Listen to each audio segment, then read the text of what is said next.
এক ইঞ্চিও জমি ছাড়তে রাজি নন সব কেন্দ্রেই সব প্রার্থীরাই। কিন্তু একদিকে যখন হুমকি হুঁশিয়ারি দেখতে পাচ্ছি আমরা, প্রতিশ্রুতি দেখতে পাচ্ছি আমরা, জনসংযোগে জোর দিচ্ছেন প্রার্থীরা, তেমনও দেখছি। এবং অবশ্যই দল ভিত্তিক যে মন্তব্য, সেই মন্তব্যেও কিন্তু প্রত্যেকে একেবারে হাড্ডাহাড্ডি লড়াইয়ের মানসিকতা নিয়ে ময়দানে নেমেছেন, সেই ছবি স্পষ্ট হচ্ছে। এবার দেখাবো বেহালা পশ্চিমের বিজেপি প্রার্থী ইন্দ্রনীল খাঁকে। তিনিও ডোর টু ডোর কর্মসূচি করছেন, মানুষের সঙ্গে কথা বলছেন এবং অবশ্যই জনসংযোগ মূল হাতিয়ার।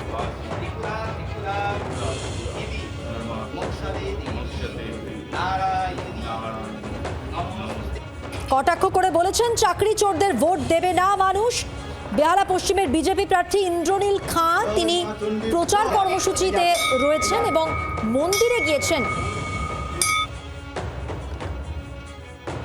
সরাসরি কথা বলবো, আমাদের সঙ্গে রয়েছেন আমাদের প্রতিনিধি অয়ন ঘোষাল। অয়ন, পশ্চিমের বিজেপি প্রার্থী ইন্দ্রনীল খাঁ প্রচার কর্মসূচিতে রয়েছেন, তিনি তার কর্মসূচিতে কি বলছেন, কি করছেন, সবটাই জানতে চাইবো তোমার কাছে।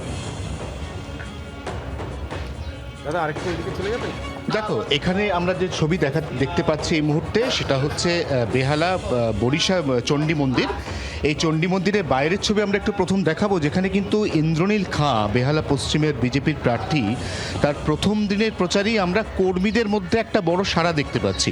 আমরা যদি এই মুহূর্তে বরিশায় যে চণ্ডী মেলা, তার যে মাঠ, এই মাঠের চারপাশ এবং চণ্ডী মন্দির চত্বরের ছবি দেখাই, তাহলে দেখব যে প্রথম দিনের প্রচারে ইন্দ্রনীল খাঁয়ের সঙ্গে হাঁটার জন্য ইতিমধ্যেই প্রচুর বিজেপির কর্মী সমর্থক তারা এসে উপস্থিত হয়েছেন। এই মুহূর্তে ইন্দ্রনীল খাঁ নিজে বেরিয়ে এসেছেন, তিনি মন্দিরে পুজো দিয়েছেন। আমরা প্রথম তার কাছ থেকে জানার চেষ্টা করব যে অত্যন্ত জাগ্রত বরিশার এই চণ্ডী মায়ের মন্দির, মায়ের কাছে কি চাইলেন। আপনার আজকে প্রথম দিনের প্রচার শুরু এবং বেহালা পশ্চিম, এখানকার বিদায়ী বিধায়ককে তৃণমূল কংগ্রেস টিকিট দেয়নি, এটা নিয়ে কি ভাবছেন? দেখুন, বেহালার মানুষকে ধোঁকা দিয়েছে তৃণমূল কংগ্রেস। তৃণমূল কংগ্রেস তাদের এখান থেকে বেহালার মানুষের থেকে ভোট চুরি করে যে বিধায়ককে পাঠিয়েছিল বিধানসভায়, তাকে শিক্ষামন্ত্রী বানিয়েছে, তাদের সকল মহাসচিব। তার মাধ্যমে পুরো পশ্চিমবঙ্গ জুড়ে একটা পুরো চাকরি চুরির মাফিয়া, চাকরি চুরির সিন্ডিকেট চালিয়েছে। এই যে পরিস্থিতি থেকে এর ফলে কি হয়েছে, আমাদের পশ্চিমবঙ্গের যুব সমাজকে পথে বসিয়ে দিয়েছে তৃণমূল কংগ্রেস। পশ্চিমবঙ্গের যুব সমাজ, তার পরিবর্তে যিনি প্রার্থী হলেন, তিনি আগে বেহালা পূর্বের বিধায়ক ছিলেন, এই মুহূর্তে তাকে আনা হলো পশ্চিমে। আর বেহালা পূর্বে একজন পরিচিত মুখ, দলের রাজ্যসভার প্রাক্তন সাংসদ, একজন পরিচিত শ্রমিক নেতা, তাকে প্রার্থী করা হলো। তাহলে আপনার এখন যিনি প্রতিপক্ষ রইলেন, রত্না চট্টোপাধ্যায়, তার সম্পর্কে কি বলবেন? দেখুন, তিনি তৃণমূল কংগ্রেসের প্রতিনিধিত্ব করছে, আর তৃণমূল কংগ্রেস প্রতিনিধিত্ব করছে চাকরি চুরির, তৃণমূল কংগ্রেস প্রতিনিধিত্ব করছে গরিব মানুষের রেশন চুরির, তৃণমূল কংগ্রেস প্রতিনিধিত্ব করছে বালি চুরির, গরু চুরির এবং বিভিন্ন ধরনের কয়লা পাচার সহ পশ্চিমবঙ্গে জুড়ে যে বিভিন্ন সিন্ডিকেট মাফিয়া চালিয়েছে, তারই প্রতিনিধিত্ব করছে তৃণমূল কংগ্রেস। তাই তৃণমূল কংগ্রেসের যিনি প্রতিনিধি হন, তিনি এই তৃণমূলের এত যে পর্বত প্রমাণ দুর্নীতি, যার ফলে পশ্চিমবঙ্গের যুব সমাজকে আজকে রাস্তায় বসিয়ে দিয়েছে, কোনো চাকরি বাকরি কিচ্ছু নেই, সেই পরিস্থিতির জন্য এই যে পুরো পশ্চিমবঙ্গে যে সামগ্রিক অনুন্নয়নের প্রতিনিধিত্ব করছেন, কিন্তু আমার অপোজিটে যিনি তৃণমূল কংগ্রেসের প্রতিনিধি হয়েছেন।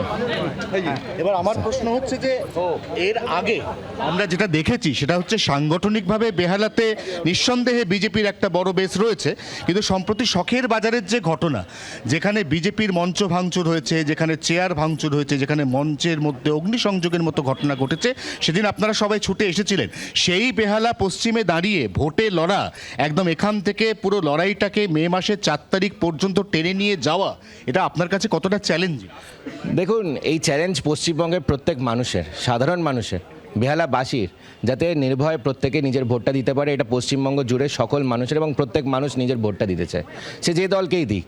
কিন্তু তৃণমূল কংগ্রেস একটা, তারা সাধারণ মানুষের ভোটকে ভয় পায়, কারণ তারা ভয় পায় যে সাধারণ মানুষ কোনো চোরকে ভোট দেবে না, সাধারণ মানুষ কোনো চোরের দলকে, যারা চোরদের প্রতিনিধিত্ব করছে, যাদের 1 নম্বর শুরু হয় পরেশ অধিকারী দিয়ে, সেই কোনো রাজনৈতিক দলকে কোনো সাধারণ সৎ মানুষ ভোট দিতে পারে না, কোনো বেহালাবাসী দিতে পারে না। সেই জন্যই তৃণমূল আতঙ্কিত, সেই জন্য তৃণমূল জানে যে যেখানে সাধারণ মানুষকে কী করে ভোট থেকে বঞ্চিত করছে, তাই নিয়ে তাদের পরিকল্পনা চলছে। বিশিষ্ট অঙ্কোলজিস্ট, এই মুহূর্তে বেহালা পশ্চিমের বিজেপির প্রার্থী ইন্দ্রনীল খাঁ, তিনি নিজে বেশ বড় সংখ্যক দলীয় কর্মী সমর্থক তাদেরকে সঙ্গে নিয়ে বিরুদ্ধে বলছেন এবং দুর্নীতির বিরুদ্ধেই মূলত তার লড়াই, সেইভাবেই তিনি এগোচ্ছেন, এমনটাই তিনি স্পষ্ট করলেন। আপাতত অয়ন, ধন্যবাদ তোমাকে। বাংলার আওয়াজ, বাঙালির আবেগ, জি 24 ঘন্টা।